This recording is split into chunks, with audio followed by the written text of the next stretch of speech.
প্রথমেই বললাম যে আজ থেকে শুরু করে আগামী 7 দিন পশ্চিমবঙ্গের সব জেলাতেই বৃষ্টির সম্ভাবনা আছে।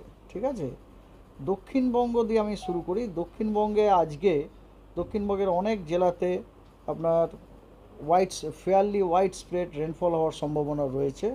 সেই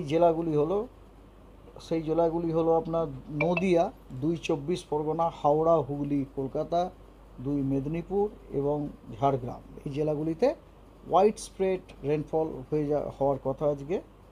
I am sorry, not wide spread, fairly wide spread rainfall হওয়ার সম্ভাবনা আছে আজকে।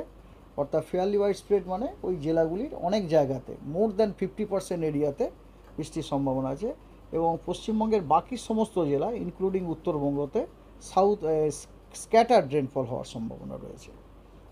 আগামীকাল 28 তারিখে দক্ষিণবঙ্গের 2 মেদিনীপুর এবং 2 চব্বিশ পরগনা জেলাতে ওয়াইড স্প্রেড রেনফল হওয়ার সম্ভাবনা আছে। তার মানে এই জেলাগুলোর বেশিরভাগ জায়গাতেই 75% অ্যান্ড অ্যাবাভ এরিয়া জুড়ে বৃষ্টির সম্ভাবনা রয়েছে। এবং দক্ষিণবঙ্গের বাকি সব জেলাতে ফেয়ারলি ওয়াইড স্প্রেড রেনফল হওয়ার সম্ভাবনা আছে। তখন দক্ষিণবঙ্গের বাকি জেলাগুলোতে মোর দ্যান 50% এরিয়াতে বৃষ্টির সম্ভাবনা আছে, মানে অনেক জায়গাতেই বৃষ্টির সম্ভাবনা আছে। আর উত্তরবঙ্গের জেলাগুলোতে আপনার কিছু কিছু জায়গায় বৃষ্টির সম্ভাবনা আছে, অর্থাৎ স্ক্যাটার্ড রেনফল হওয়ার সম্ভাবনা আছে। এটা হলো 28। 29 তারিখে দক্ষিণবঙ্গের সব জেলাতেই ইনক্লুডিং আমাদের কলকাতা, হাওড়া, হুগলি সমস্ত দক্ষিণবঙ্গের সব জেলাতে ওয়াইড স্প্রেড রেনফল হওয়ার সম্ভাবনা আছে। এটা মানে 29 তারিখে, মানে তার মানে জেলাগুলোর বেশিরভাগ জায়গাতে, অধিকাংশ জায়গাতে বৃষ্টির সম্ভাবনা আছে। More than 75% area of every district likely to receive rainfall. আর উত্তরবঙ্গের জলপাইগুড়ি, আলিপুরদুয়ার এবং কোচবিহার, ওখানেও চিত্রটা একই, অর্থাৎ ওয়াইড স্প্রেড রেনফল হওয়ার সম্ভাবনা রয়েছে। আর বাকি সমস্ত জেলাতে ফেয়ারলি ওয়াইড স্প্রেড রেনফল হওয়ার সম্ভাবনা আছে। তার মানে 29 তারিখে পশ্চিমবঙ্গের জেলাগুলোতে either fairly wide spread or wide spread rainfall হওয়ার সম্ভাবনা রয়েছে। 30 তারিখে পশ্চিমবঙ্গের সব জেলাতে ওয়াইড স্প্রেড রেনফল হওয়ার সম্ভাবনা, উত্তরবঙ্গ, দক্ষিণবঙ্গের সব জেলাগুলোতে ওয়াইড স্প্রেড রেনফল হওয়ার সম্ভাবনা আছে। অর্থাৎ জেলাগুলোর বেশিরভাগ জায়গায় বৃষ্টি হওয়ার সম্ভাবনা রয়েছে। 30 তারিখ হচ্ছে শনিবার মনে হয়, তাই না? 30 তারিখ 30 তারিখে শনিবার, 30 তারিখ মানে শুক্রবার। Whatever day may be, that is 30th May actually.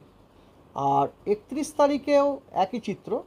31 তারিখে আপনার পশ্চিমবঙ্গের সব জেলাগুলোতে ওয়াইড স্প্রেড রেনফল হওয়ার সম্ভাবনা রয়েছে।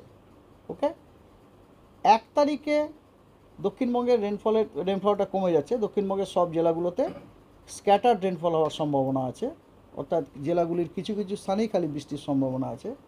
আর উত্তরবঙ্গের একদম উত্তরের যে 5টা জেলা, সেখানে ওয়াইড স্প্রেড রেনফল হওয়ার সম্ভাবনা আছে।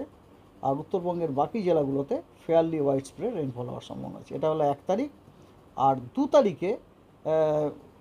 তারিখে রেনফল অনেকটাই কমে যাচ্ছে। 2 তারিখে দার্জিলিং, জলপাইগুড়ি, কালিম্পং, আলিপুরদুয়ার এবং কোচবিহার, এই জেলাগুলোতেই খালি ফেয়ারলি ওয়াইড স্প্রেড রেনফল হওয়ার সম্ভাবনা আছে।